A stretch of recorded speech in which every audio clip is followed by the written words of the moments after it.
Hello, everyone. Welcome to Everything Football and welcome to another prediction show. Premier League is back yet again. We only had to stay just one day before the next match week started. And the next match week will be starting on Saturday. Some incredible games during the midweek. And back with me again, not again, but first time on the channel. I've worked with her before, but first time on the channel is Maisy. How are you? I'm very well, thank you. How are you? And thank you for having me on the channel. Definitely long overdue. Yeah, thank you for coming on. I'm happy to have you on. So in terms of this season so far, I'm currently losing Maisy. Unfortunately, the experts, as I call you guys, have beaten me 12 times. I've only won 8 times, and there's been 2 draws. So you have a chance to proper pull away, like go to 13. Or I'm hoping to move it back to 9 and drop it down to only a gap of 3 because the season is about to end. You only have 3 months to go. So as always, I usually predict all the games. This week, there's 9 games, not 10, because Arsenal versus Chelsea has been postponed because of Chelsea's participation in the Club World Cup. And it happens to be that the first game, Maisy, is Manchester United versus not Wolves. I'm not sure I wrote Wolves, but Manchester United will be playing against Southampton. What is the prediction for this one? I'll let you go first for the first 4, and then I'll go first for the next 5. Obviously, you lost the other day, drew with Burnley. It felt like a loss for you guys, but Southampton, you beat them 9 goals last season. Do you Yeah, expect do you definitely. expect another 9-0? But you know what, with this Manchester United team, you expect so much from them. And the Burnley game was extremely disappointing, and you was expecting that win, especially knowing how we came that first half. We all know the way Southampton have been this season. They was extremely unlucky to get them losses against Manchester City and also against Chelsea for me too. So they're definitely such an underdog team, and Ralph Southampton Ralph is actually doing an extremely good job at the club, despite him having so many players gone, such as Danny Ings and Vestergaard, losing a couple of your main players and still managing to do a decent job in the Premier League. I think we're going to come in for such a big test, and it's going to be much harder than this Burnley game. So I actually, despite obviously my heart thinking I really want us to win, I really think it's going to come out in a draw. Score? I think it's going to be a 1-1 draw. 1-1 draw.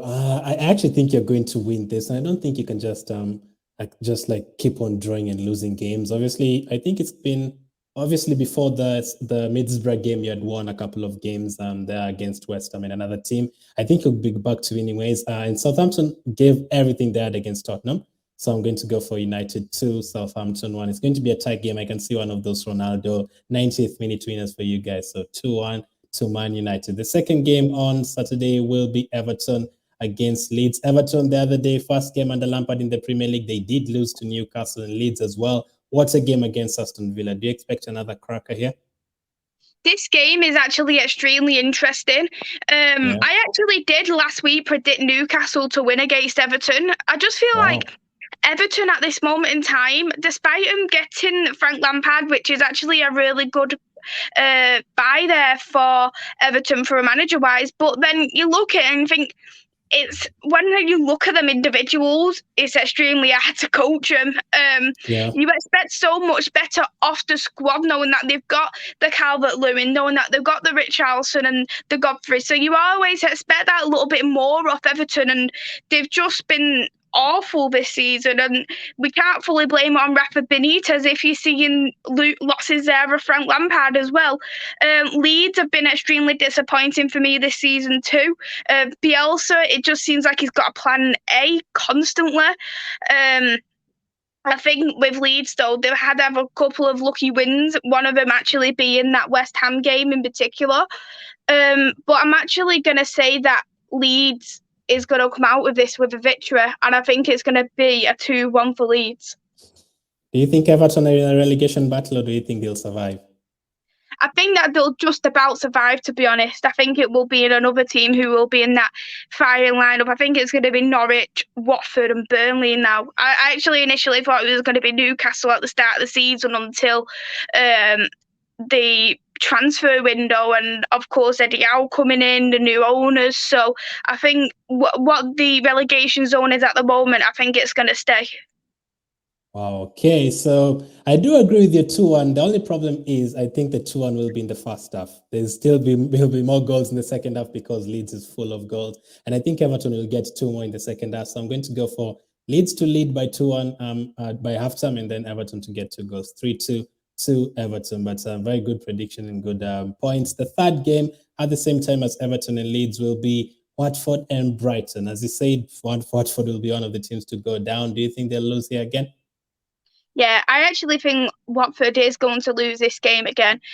Brighton, did have a good start to the season. Graham Potter seems to really know what he's doing with the team. I think he's absolutely brilliant for the actual Brighton job, and they've got them players on there such as they've got them players on there like Marpay, who's able to make that a little bit of a difference. They've still got Lewis Dunk there as well. So they've got them players who can make that impact at Brighton. They just, for me, they're lacking more goals than they are defensively. But if I was going to predict this, I would go with a Brighton win because Watford, they've had 2 wins this season, and I'm not going to say who one of them is against. But Watford, they made a big mistake bringing Ranieri in the first place, and now bringing Hodgson in till the end of the season.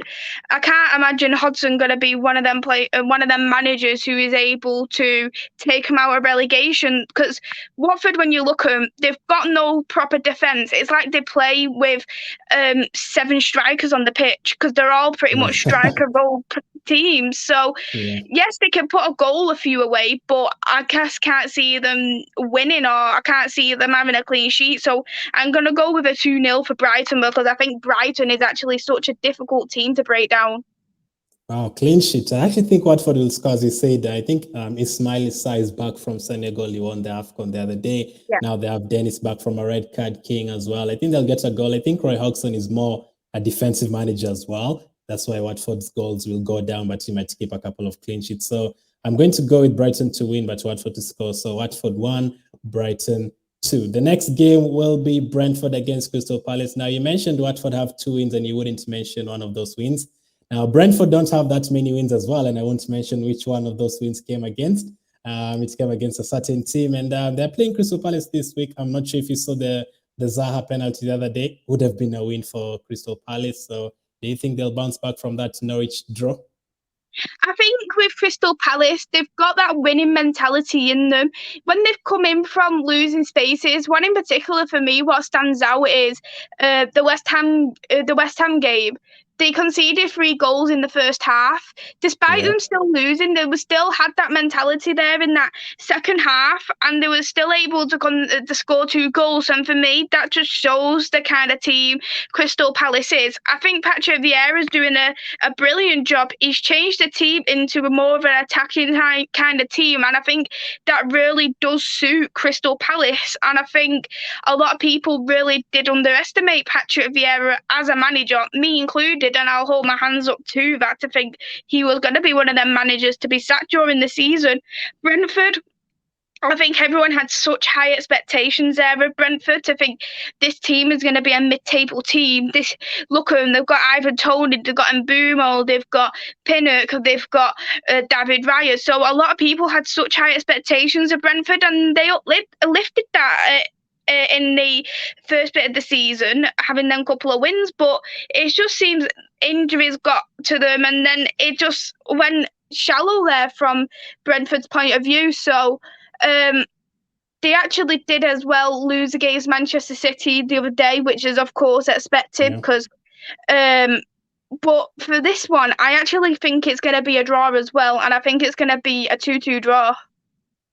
2-2 draw. It could be something like that. I'm going to agree with a draw, but I'm going to go for a 1-1. I'm going to go for fewer goals. So Brentford 1, Crystal Palace 1, and Brentford need to get points from some. I think they've lost like 6 games in a row, which is not good for them. They could end up getting dragged to the bottom. So I'll let you go first in the final game on Saturday. That is Norwich against Man City. Name your score. Name your score. How many goals do you think will go in this one? Last time they beat them 5-0. Or do you think Norwich have improved to get something away from Man City? They did it, I think, 2 years ago. They beat City. They did. I actually remember that because I actually used to work at a pub, and one of the girls went, "Oh, I put Norwich to win. Don't know why I'd done it, but I just wanted to annoy my boyfriend." So I'm like, "Oh, okay then."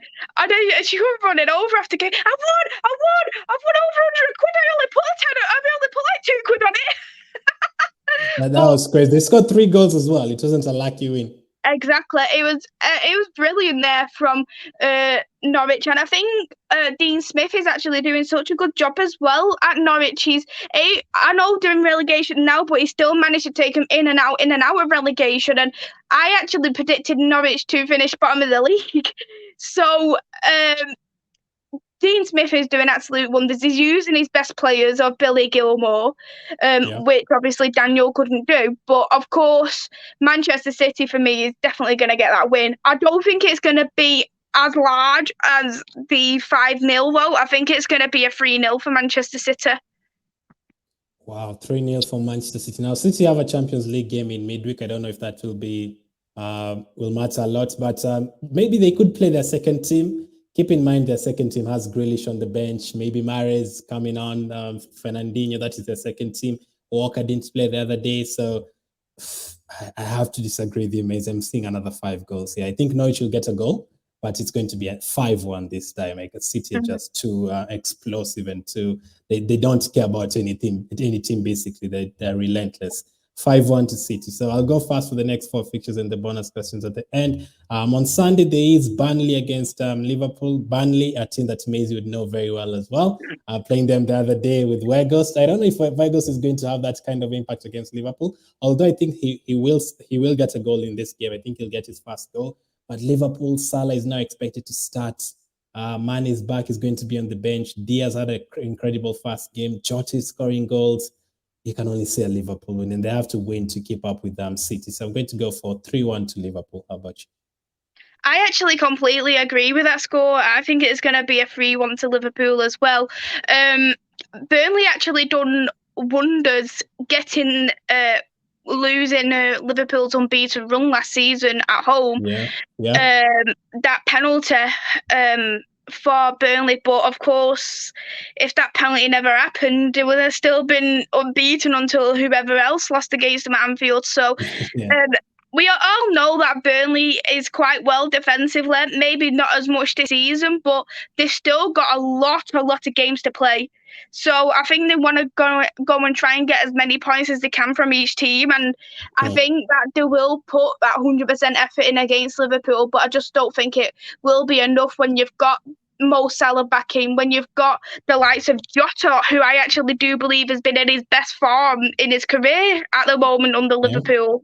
So, and of course, you've got them players who's able to help with the set pieces of like the Van Dijks, and you've got, of course, the Fabinhos who are quite tall, who is able to help when scoring a corner, and who knows, Alisson might score again as a goalkeeper.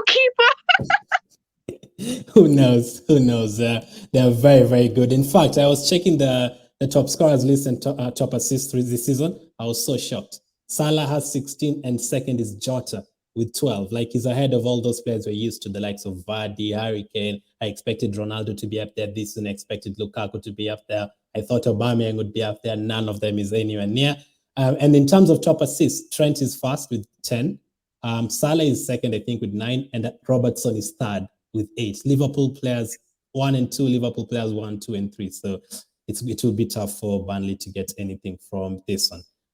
So we agree on our score with this one. The same time, Tottenham against Wolves. Now Wolves, I thought they were going to play United, but they did play Arsenal the other day and they lost by 1-0. They're very good defensively. Otherwise, I was so amazed that you won that game because they're not easy to break down. Any chance you get you should take it. And for Tottenham, Tottenham, they did lose against Southampton, conceding like 2 goals in the final, like 5 minutes, 10 minutes or something. You would expect them to bounce back, but Wolves is not an easy team. So I'm going to go for Tottenham 1, Wolves 1.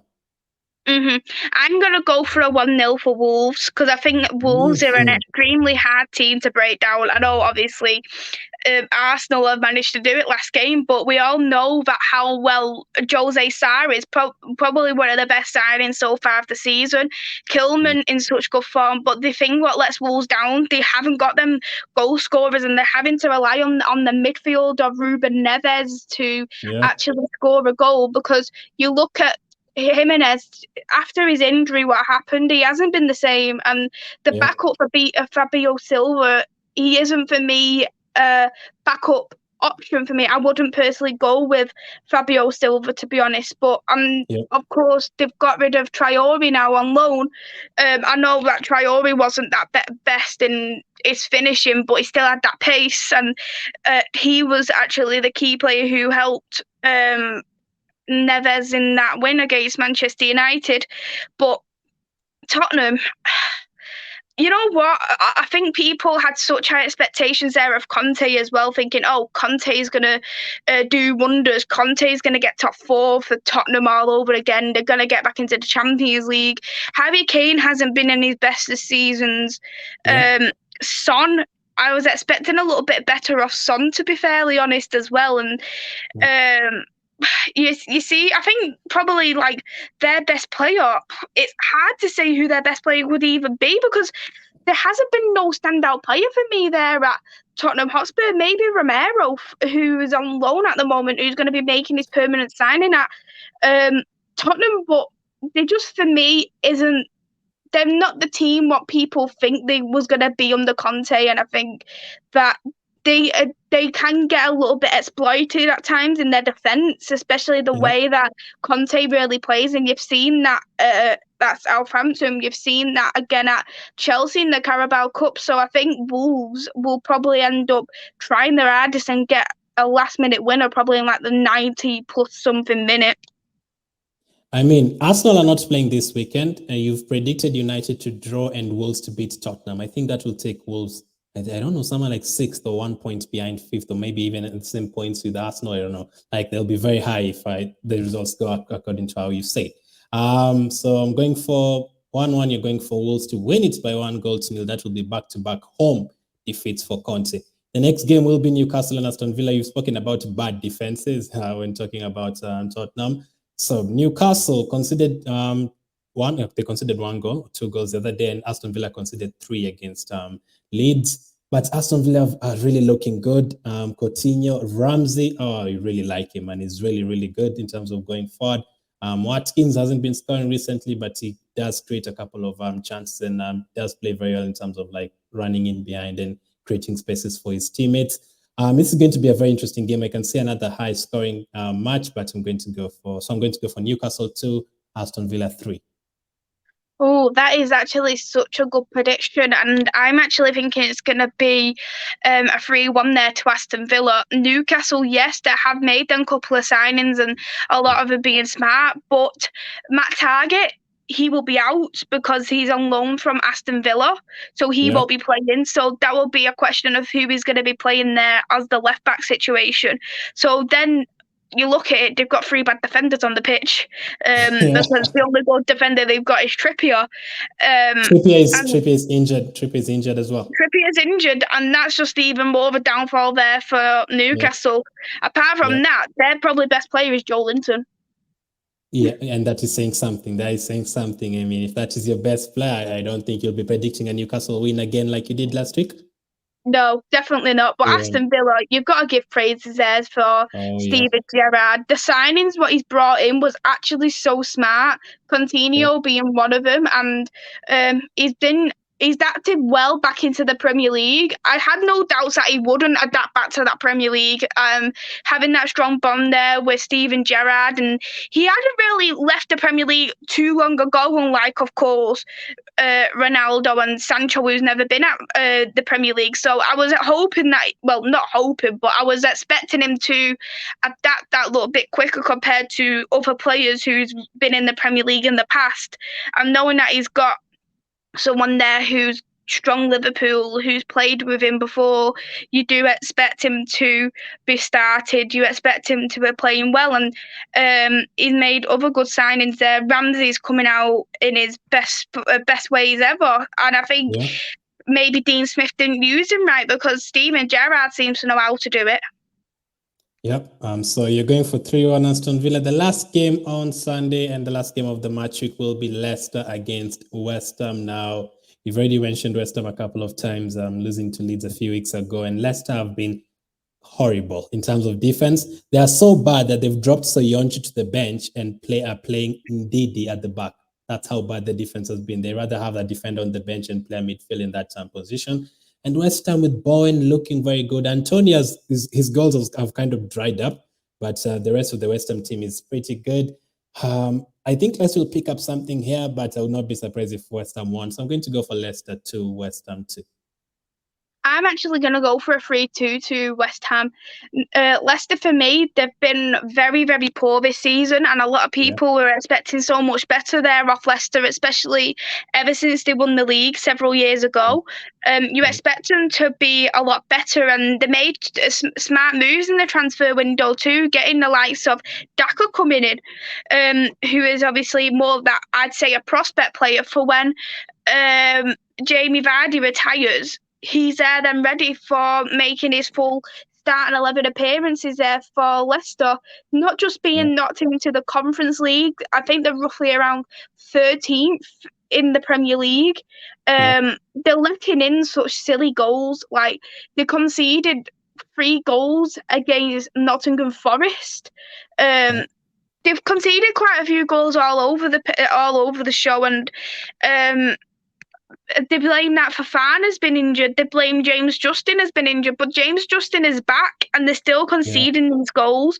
And it also does show to me that what is going on with Brendan Rodgers when you've got Vestergaard, who has been considered one of the best centre-backs last season and doesn't know how to use him.